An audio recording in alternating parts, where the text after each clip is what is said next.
he mentions in the review of this play about the play about a film from the 80s called Piranha. Now, I remember that there was a film like that. It was not in my mind at all when I wrote this. I just think, okay, let's do a thing, and I said about piranhas eating the tits and the genitals of teenagers. Well, lo and behold, apparently that's what that film is basically about: a bunch of teenagers getting mutilated by piranhas, horny teenagers, and yet, so there's something where Chin made a connection that I didn't intend. Now, you could say maybe at some subconscious level I might have done that, but that's a perfect example there where he's pulling something out of that I would not have in a review ever pulled out of, and yet it's certainly plausible and feasible and tenable and probably correct that he made that point. And even if I disagree with certain points here or there, for example, him calling the Megan Morrow character a Joey, when I think he's clearly wrong there, and I think he admits that.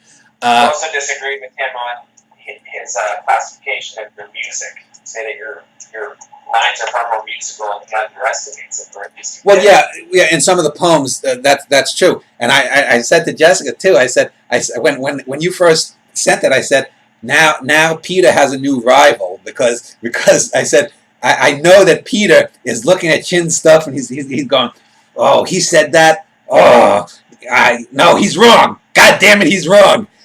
But that's a good thing as long as there's a friendly intellectual rivalry, to have people debating what did I or what did Bergman or what did Tarkovsky mean by A, B, or C. Those are good things, and as long as you admit when a person got a good thing, you don't want to ever be this kind of thing where you're just criticizing to criticize to be an asshole. This is what these fucking morons.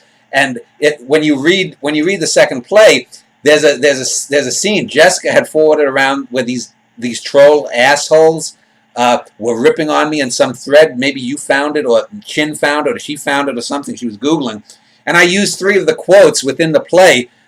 And have the Danny Wagner character saying, these people are insects. Why are you worrying about this? But so here I made a great metafictive moment in art from these fucking trolls who basically, just stick their fingers up their asses and sniff it for fun. So you can make great art from many kinds of things, and it's fun. It's fun to I remember what's his name. When he read the play and sent the email, he hasn't done a post on it. Chin read the play. He called it 4chan, the numeral 4, CHAN. I guess maybe 4chan, is that a Singapore slang for trolls or web boards? I think it's an internet thing, what 4chan is, but I don't get that reference either. Okay, so, yeah. But again, it may very well be a spot on reference to something that is simply a generation or 2 removed from me, but it doesn't make it, because I had no referential points towards 4chan doesn't mean that it's invalid. And this is one of the things, too, that a lot of artists do when they rebel against critics is, if someone were to say that these 2 plays or that one of my great long books was bad, I'd be like, well, you don't know what the fuck you're talking about. I mean, you can say you don't like it. I can't argue with that. But you can't argue that this is bad art. You don't know what you're talking about. But if you bring up a point or whatnot that may or may not be relevant, like the music in the lines or 4chan or whatever these things are, those are debatable, and you have to be open to it, because ultimately I am the author of the work, but it's not my work in perpetuity. It is for everyone else. I am the singularity from which it emerged, but the universe is on its own afterwards.